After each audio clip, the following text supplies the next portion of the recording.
Assalamualaikum warahmatullahi wabarakatuh. Kali ini kita akan mencoba latihan yang sederhana terkait dengan audit atau pemeriksaan kas dan setara kas. Nah, berikut kita sajikan sebuah latihan yang sudah disederhanakan. Nanti silakan Anda kerjakan. Eh, Cara paling mudah untuk melakukan atau untuk melaksanakan penugasan audit itu adalah Anda berpedoman kepada prosedur pemeriksaan ya atau prosedur audit. Ya, jadi ikuti langkah-langkah yang diminta oleh prosedur. Ya, jadi Anda sebetulnya tidak perlu bingung langkah-langkah apa saja yang akan dilakukan, tapi Anda ikuti saja prosedur dan itu akan beres.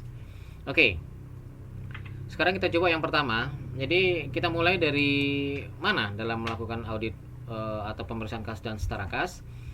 Yang pertama prosedurnya itu adalah pahami dan evaluasi internal kontrol atas kas dan setara kas serta transaksi penerimaan dan pengeluaran kas dan bank.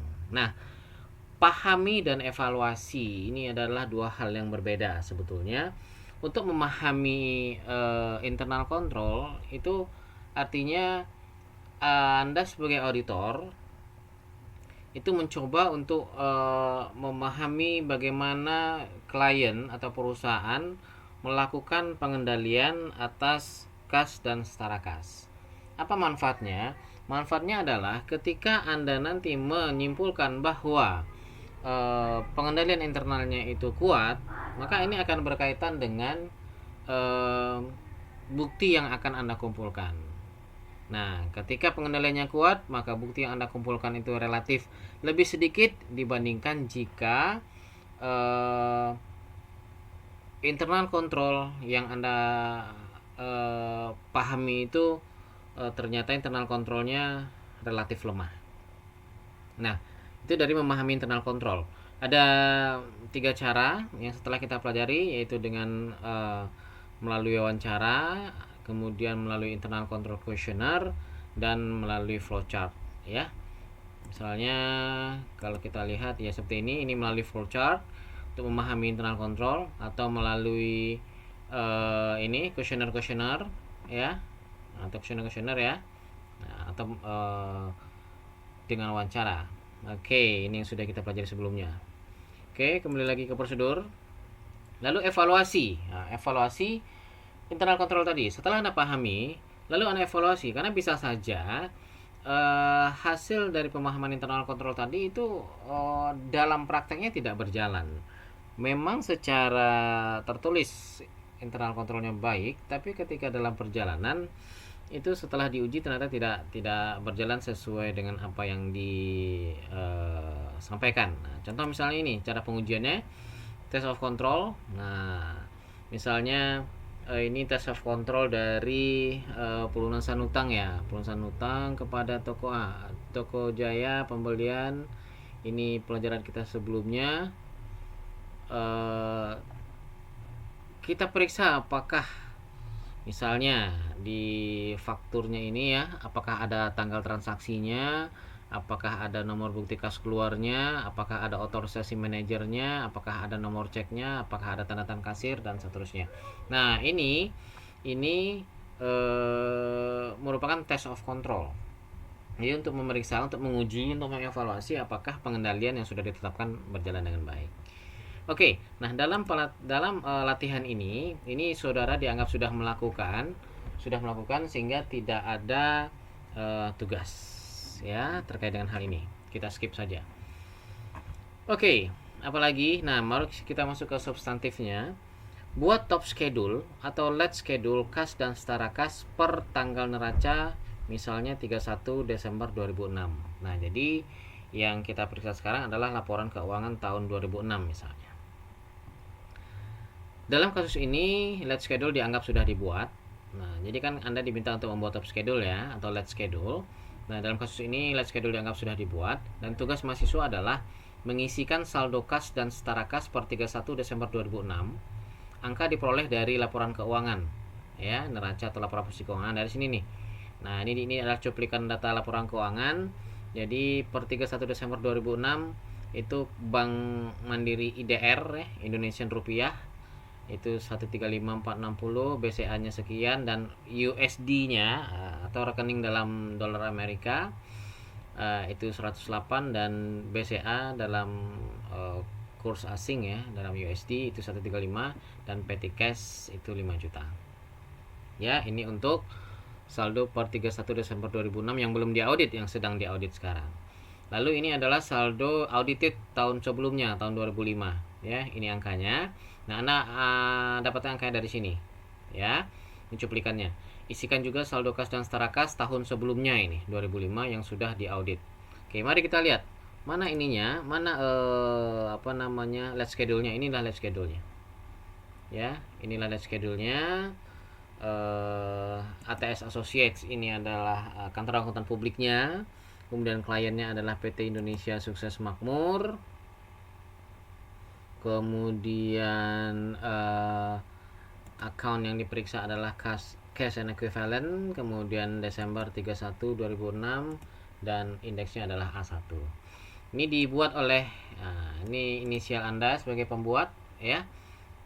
Kemudian ini direview oleh ini adalah atasan Anda ya. Oke, nah di sini, nah ini nanti dikosongkan. Nah ini kosong, nanti ini akan kosong. Oke, ini kosong. Nah ini kosong, ya kan? Nah, Anda diminta mengisi ini. Ini nanti Anda isi dengan angka yang ada di sini tadi, ya, yang dari laporan keuangan. Jadi angka relate schedule itu isinya adalah dari laporan keuangan, ya. Oke. Kemudian apa lagi setelah diisi, setelah Anda isi, misalnya setelah Anda isi seperti ini ya. Nah, misalnya setelah isi seperti ini, apa lagi prosedurnya? Ini sudah selesai. Telusuri saldo kas dan setara kas ke general ledger. Nah, jadi saldo-saldo yang ada di sini di list schedule yang sudah Anda bikin nanti, itu nanti Anda telusuri ke general ledger. Ya. Nah, jumlahnya itu harus sama dengan general ledger. Nah, jadi dalam kasus ini mahasiswa atau saudara dianggap sudah menelusuri ke GL dan jumlahnya sesuai. Jadi seharusnya Anda itu meminta general ledger-nya dan melihat ke general ledger-nya apakah saldonya sesuai dengan general ledger. Nah, untuk menyederhanakan kasus, untuk menyingkat waktu, dianggap saudara sudah menelusuri ke general ledger dan dianggap jumlahnya sesuai. Apa tugas Anda? Nah, tugas Anda sebagai auditor adalah berikan tick mark GL. Ya, berikan tick mark GL. Nah, kita kasih warna merah deh. Oke. GL di sebelah saldo kas dan setara kas per 31 Desember 2006. Nah, ini dia. Ambil KKP-nya, berikan GL. Apa arti GL? GL artinya agree to GL. Apa artinya agree to GL?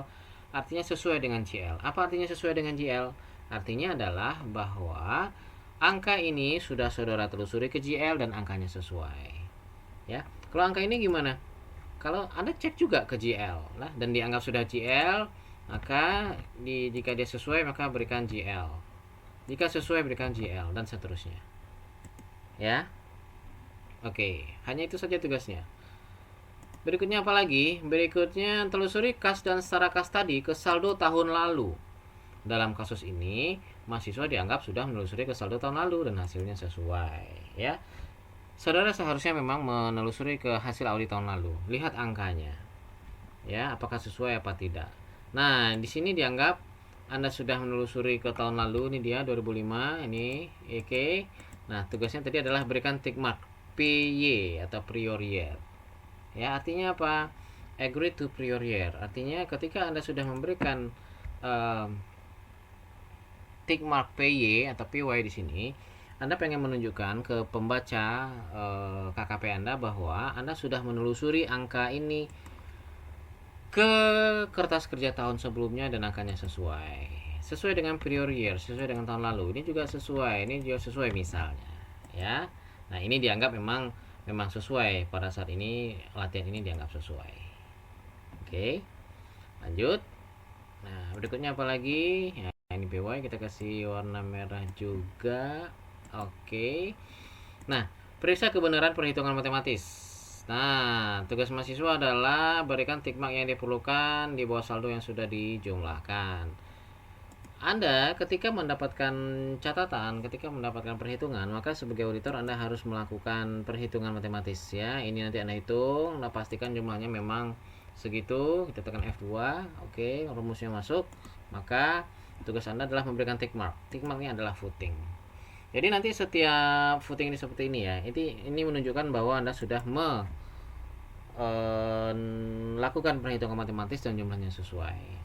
Ketika ini Anda hitung dan jumlahnya sesuai, misalnya F2, oke, maka Anda juga berikan, boleh di copy, berikan footing.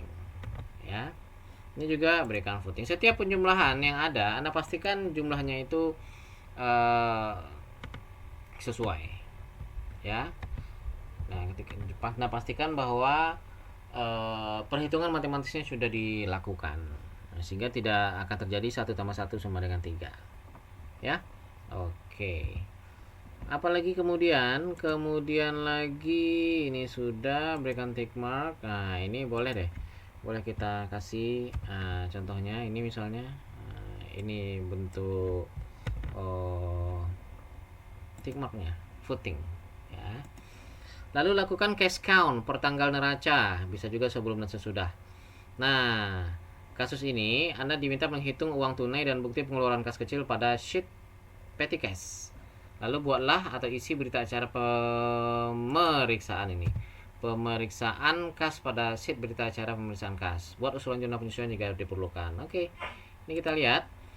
Ya, di sini dia petty cash tadi. Nah, ini Anda hitung nih. Anda hitung ada uang 100.000, 50.000, 100.000 lagi, ada uang 1.000, 20.000, macam-macam ya. Ada uang kertas. Oke, dan ada uang logam. Oke, ada uang kertas dan ada uang logam, oke. Lalu ada juga di sini bukti-bukti pengeluaran kas kecil. Nah, itu nih, ini berapa jumlahnya semuanya ya? Ini berapa jumlah semuanya? Kemudian ini juga berapa jumlahnya? Nah, nanti Anda tentukan. Karena kas kecil di Let's Schedule itu jumlahnya adalah 5 juta. Kalau di catatan 5 juta, berarti Anda harus ketemu uang sejumlah 5 juta. Kalau tidak ketemu uang sejumlah 5 juta, kalau seandainya kurang, maka Anda bikin penyesuaian. Kalau lebih pun juga demikian, Anda harus lakukan usulan jurnal penyesuaian, ya. Nah, seharusnya jumlahnya memang jumlah uang yang ada itu sejumlah 5 juta. Tapi Anda hati-hati dengan ini bukti pengeluaran kas kecil.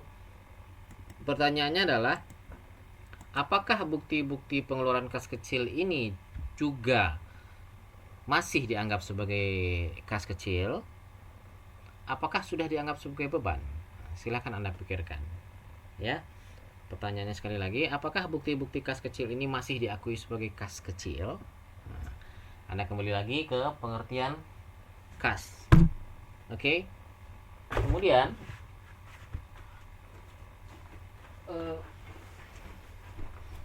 Anda diminta untuk membuat berita acara tadi ya. Nah, di sini isinya. Nah, ini berita acaranya. Silakan isi. Misalnya uang 100.000 ada berapa? Misalnya ada 23 lembar. Lalu uang, nah kita besarkan sedikit. Lalu uang 50.000 ada berapa? Oh, ada 12 lembar misalnya dan seterusnya. Ya, misalnya uang kertasnya ada 2.900.000, maka dia akan pindah ke sini nih. Set, uang kertas 2.900.000. Nanti uang logamnya berapa? Uang logam coba kita isi. Uang logam misalnya ketemu uang 1.000 rupiah itu ada 15. Nah, ada di sini 15.000. Ceknya berapa? Ketemu. Bon sementaranya berapa ketemu. Nah, nanti Anda tentukan. Silahkan Anda tentukan dari sejumlah uang yang Anda temukan, apakah sesuai dengan catatan yang disajikan dalam Let's Schedule. Oke. Lalu apalagi? Kirim konfirmasi bank ke seluruh rekening perusahaan. Nah, dalam kasus ini konfirmasi bank itu sudah dikirim ke semua bank yang di mana perusahaan ada rekeningnya. dan jumlahnya dianggap sesuai. Ya, dalam kasus ini sudah dianggap sesuai, Anda tidak perlu periksa lagi. Anda hanya berikan indeks silang C pada setiap saldo per laporan bank pada KKP rekonsiliasi bank. Yang mana itu? Ya, kita ambil lagi rekonsiliasi bank itu yang mana. Nah, rekonsiliasi bank ini ada rekon mandiri IDR dan ada rekon BCA IDR. Ini dia. Nah, ini adalah saldo per laporan bank. Nah, dianggap sesuai ya. Jadi Anda tidak perlu periksa lagi dan Anda diminta memberikan C. Artinya apa? Confirm. Apa artinya? Artinya saldo ini sudah Anda periksa ke rekening koran bank dan jumlahnya sesuai ya. Anda memberikan C. Oke, kita perbesar sedikit. Biar tak celak ya. Oke. Lanjut. Kemudian lagi apalagi kita lihat programnya, prosedurnya. Minta rekonsiliasi bank per tanggal neraca dan periksa. Nah, jadi setelah Anda mengirim konfirmasi bank dan kemudian Anda pelajari konfirmasi banknya, maka Anda juga diminta untuk memperoleh rekonsiliasi bank. Pada kasus ini saudara dianggap sudah mendapatkan dan memeriksa rekonsiliasi bank. Komponen dalam rekonsiliasi tersebut dianggap sudah sesuai. Ini banyak dianggap semua ya. Karena kenapa? Untuk mempersingkat waktu ya, menyederhanakan kasus. Dalam kasus ini saudara hanya diminta untuk memberikan footing sebagai bukti telah melakukan pemeriksaan ketepatan perhitungan matematis. Yang mana ya? Yang ini. Iya. Ini dianggap sudah sesuai, Harusnya ini ada indeks silang ya, tapi untuk kasus ini kita nggak kita bikinkan. Yang sesuai semua. Nah, Anda hanya diminta memberikan footing ini jika jumlahnya memang sesuai ya, saldo per laporan banknya sesuai. Anda jumlahkan ini ya. Oke, BCA juga seperti itu. Nanti Anda berikan footing jika jumlahnya atau formulanya sesuai. Oke. Nah, apalagi review jawaban konfirmasi dari bank, notulen rapat, dan perjanjian kredit untuk mengetahui apakah ada pembatasan dari rekening bank yang dimiliki oleh perusahaan. Dalam kasus ini dianggap sudah saudara lakukan, Anda tidak ada. Artinya Anda sudah mereview jawaban konfirmasi tadi ya. Jawaban konfirmasi sudah Anda review, Anda dianggap sudah mereview notulen rapat dan perjanjian kredit, dan tidak ada hal yang menyebabkan analisis lebih lanjut terhadap bank kas dan setara kas. Lalu periksa interbank transfer sekitar 1 minggu sebelum dan sesudah tanggal neraca. Nah, ini artinya periksa transfer antar bank. Nah, ini dalam kasus ini Anda juga dianggap sudah memeriksanya dan tidak ada masalah, maka tidak ada yang harus Anda kerjakan. Lalu periksa transaksi kas sesudah tanggal neraca atau subsequent payment dan subsequent collection ya. Penerimaan dan pengeluaran setelah tanggal neraca diperiksa harusnya. Periksa buku kasnya, pengeluarannya, rekeningnya, dan seterusnya. Namun dalam hal ini dianggap juga saudara sudah melakukan dan jumlahnya sesuai ya, sehingga Anda tidak melakukan apa-apa, tidak ada tugas. Lalu periksa apakah saldo kas dan setara kas dalam mata uang asing jika ada nih. Nah, sekarang kan ada ceritanya nih. Sudah dikonversikan ke dalam mata uang rupiah dan selisih kurs sudah dibebankan menjadi atau dibebankan atau dikreditkan pada laba rugi. Ini maksudnya di bank rekening bank ini kan IDR nih, IDR. Nah, di let's schedule ini kita lihat bank mandirinya USD-nya ada 108.120.000. Dan mereka dan diketahui bahwa kurs BI per 31 Desember 2006 itu adalah titik. Nah, Anda harus cari sendiri berapa kurs tengah BI untuk mengkonversikan mata uang dalam saldo dalam mata uang asing itu harus Anda kalikan dengan kurs tengah BI ya. Nah, Mandiri USD itu jumlahnya adalah $12.000. Jadi $12.000 ini seharusnya jumlahnya adalah $12.000 dikali kurs tengah BI. BCA USD ada uang perusahaan senilai 15.000 dolar.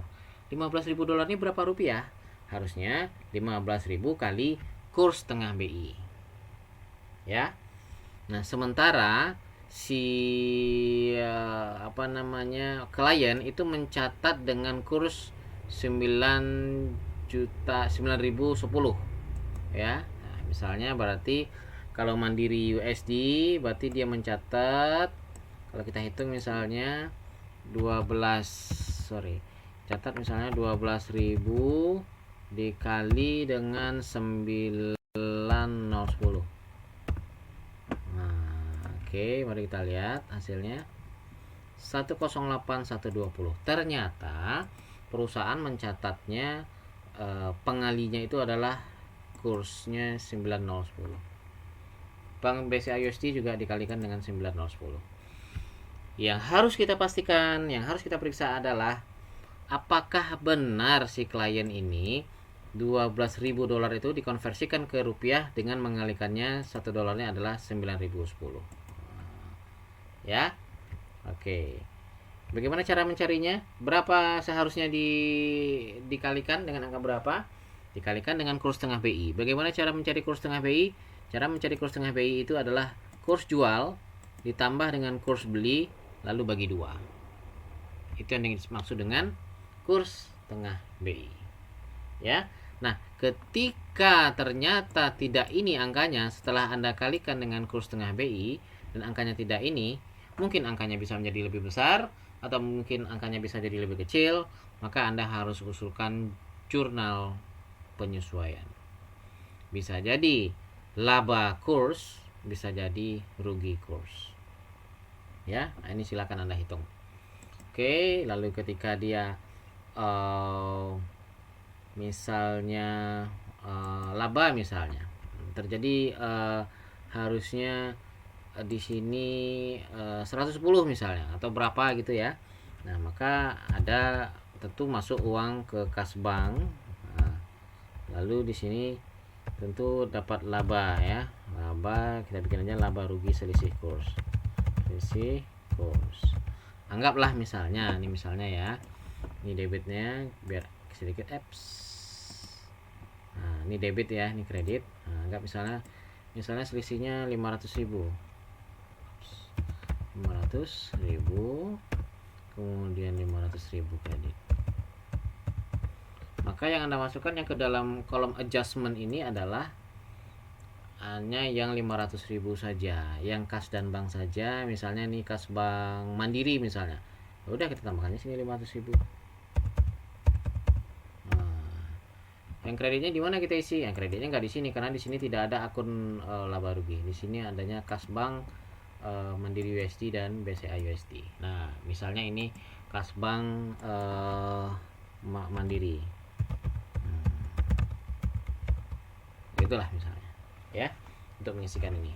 Dan sebaliknya, kalau ada pengurangan, kalau adanya ada kas di kredit, maka di sini ada tulis kasnya di kredit. Ya. Oke. Kemudian periksa apakah penyajian kas sudah sesuai dengan prinsip akuntansi yang berlaku umum, ya, dianggap sesuai, tidak ada tugas, dan buatlah kesimpulan di top schedule. Apa kesimpulannya nih? Nah, kesimpulannya simple saja, kita bikin tuh saat ini. Jadi Anda bikin kesimpulan apakah penyajian kas dan setara kas di PT Indonesia Susat Makmur sudah wajar, ya, atau sudah sesuai dengan prinsip akuntansi yang berlaku umum. Oke, itu saja yang Anda kerjakan. Kemudian sedikit tentang kita gambarkan bagaimana cara kurs tengah BI ya. Kurs tengah BI. Oke, nah kita lihat ini. Oke, kurs tengah BI. Bagaimana caranya? Contohnya, ilustrasinya. Oke, kita lihat. Sebentar.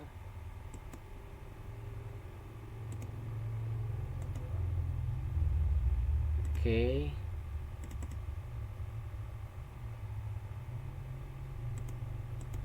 Oke, kita lihat dari sini saja.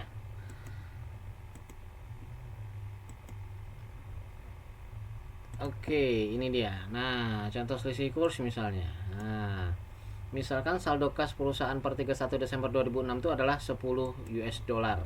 10.000 ya, 10.000 USD.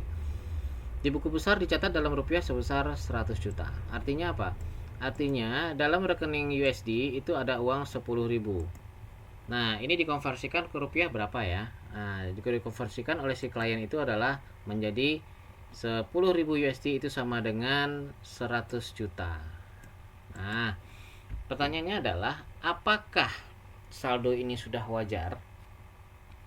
Apakah memang 100 juta nilai 10.000 USD per 31 Desember 2006? Nah, untuk mengetahui berapa nilai wajarnya, itu dikalikan dengan kurs tengah BI. Ya, maka saldo tersebut harus dikonversikan ke rupiah dengan menggunakan kurs tengah BI.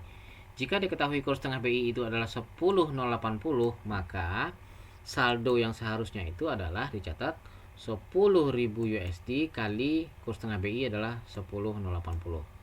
Maka seharusnya saldo 10.000 dolar itu harus sama dengan 10.800.000. Itu seharusnya. Tapi dicatat oleh klien 10.000 USD itu dikalikan dengan 10.000 sehingga nilainya adalah 100 juta ya. 100 juta berarti selisih kurang catat. Selisih kurang catat sebesar 800.000. Nah, kalau kurang catat kasnya berarti kasnya harus ditambah. Lalu lakukanlah usulan jurnal penyesuaian. Apa usulannya? Kas bank 800.000 ya harus ditambahkan ya, kas banknya ditambah 800.000 dan laba rugi selisih kurs 800.000. Laba rugi kalau dikredit berarti dia laba senilai 800.000. Inilah hasil penyesuaiannya. Ya. Oke, yang terakhir diulang lagi bahwa kurs tengah BI itu cara mencarinya adalah kurs beli tambah kurs jual lalu dibagi 2. Oke, silakan Anda kerjakan. Sebaiknya Anda kerjakan di sini langsung di Excel ya. Ketika Anda memberikan timbang-timbang ini silakan Anda insert ya. Namun jika ada yang terkendala dengan pengerjaan di laptop atau di komputer, boleh mengerjakan dengan tulisan tangan, tapi Anda tetap harus bikin tabel seperti ini dan seterusnya. Ya. Yang ini nanti akan dihapus. Semua dari contoh ini contoh ini akan dihapus. Oke, demikian saja. Assalamualaikum warahmatullahi wabarakatuh.